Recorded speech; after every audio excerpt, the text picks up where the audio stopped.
اب ایک مسئلہ بس ایک آخری اور رہ جاتا ہے، آج کی حد تک گفتگو اختتام پذیر ہو جائے گی، کہ کیا پالتو حلال جانور کی قربانی جائز ہے؟ یعنی جسے ہم نے گھر میں لا کر پال لیا ہو،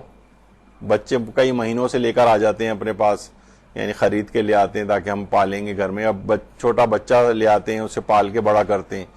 تو اس جانور کی قربانی جو ہے وہ کرنا مکروہ ہے جو گھر کا پالتو جانور ہو۔ اچھا، ایک لوگوں میں ایک کانسیپٹ یہ ہے کہ ہمارے برادران اہل سنت غالباً اس کے قائل ہیں کہ جتنا جانور پالتو ہوگا اتنی ہی زیادہ اس کی بہتر قربانی ہوگی، کیونکہ انسان جب جس سے محبت کرنے لگتا ہے تو پھر قربان کرتا ہے تو زیادہ ثواب ملے گا۔ میں نے بہت تحقیق کی، اہل سنت کا کوئی فتویٰ اس سلسلے میں اس طرح کا نہیں ہے ان کے علماء کا، بلکہ ایک فتویٰ تو وہی ہے کہ جو کہ خود ہمارے ہاں کا ہے کہ پالتو جانور کی قربانی مکروہ ہے، لیکن ایک لحاظ سے ایک شہرت پا گئی ہے عوامی طور پر، ان کے ہاں بھی علماء اس کو نہیں سمجھتے ہیں کہ مستحب ہے کہ جانور کو لا کر پالا جائے پھر اس کو قربان کیا جائے، بلکہ ایک قول اس کے خلاف ہی ہے۔ تو بہرحال یہ ایک عوامی شہرت ہے۔ تو ایک تو یہ کہ پالتو جانور کی قربانی کرنا یہ مکروہ ہے۔ اچھا، ایک چیز اور بھی ہے، وہ ایک اور چیز ہے جو کہ ایک الگ مسئلہ ہے۔ وہ لوگوں کو تاثر یہ ہوا کہ پالتو جانور کی قربانی مکروہ نہیں ہے، بلکہ اس جانور کو جسے انسان نے خود پالا ہو اس کو اپنے ہاتھ سے ذبح کرنا مکروہ ہے، یہ دوسرا مکروہ ہے۔ دیکھیے مسئلہ ہے کہ گھر میں کوئی ایک باپ مثلا لے کر آیا ہے جانور، قربانی ہو رہی ہے اس کی طرف سے، پال البتہ اور افراد نہیں، سارے 10 آدمی ہیں تو 10 کے 10 تو بکرا یہ کوئی نہیں پالتے ہیں جانور، یعنی جو ان کو لک آفٹر کر رہا ہے، کھانا دے رہا ہے، ان کی جس طرح پال پوس کے بڑا کرتے ہیں۔ تو یہ الگ سے کہ جسے انسان نے خود پالا ہو اس کو اپنے ہاتھ سے ذبح کرنا یہ الگ مکروہ ہے۔ پالتو جانور کی قربانی الگ مکروہ ہے، اور اس آدمی کا اپنے ہاتھ سے اس جانور کو ذبح کرنا یہ دوسرا مکروہ ہے۔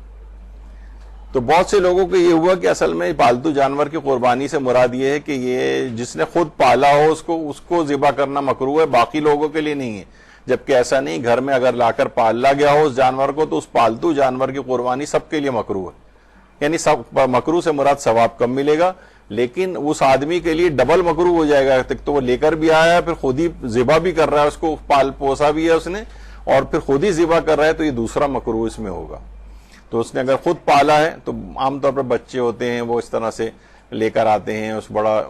وہ ہو جاتا ہے، کتنے یوٹیوب کے اوپر میں نے دیکھا ہے بڑے بڑے افراد کو، وہ اس وقت بیٹھ کے یعنی اچھی خاصی عمروں کے افراد بھی رو رہے ہیں، اور جب جانور کو ان کے پال پوس کے ظاہر بڑا کیا، ایک محبت ہو جاتی ہے اس سے، تو ذبح کرتے وقت ایک تکلیف ہوتی۔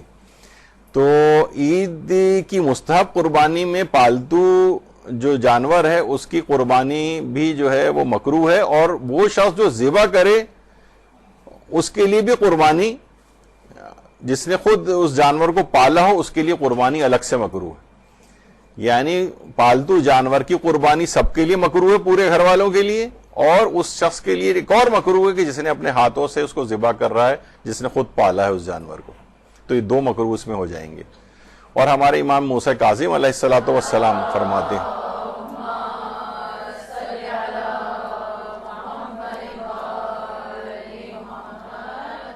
وہ فرماتے میں اس بات کو پسند نہیں کرتا کہ وہ شخص اس جانور کی قربانی کرے جس نے اسے خود پالا ہو، یعنی ساتویں امام اس بات کو ناپسند فرماتے تھے۔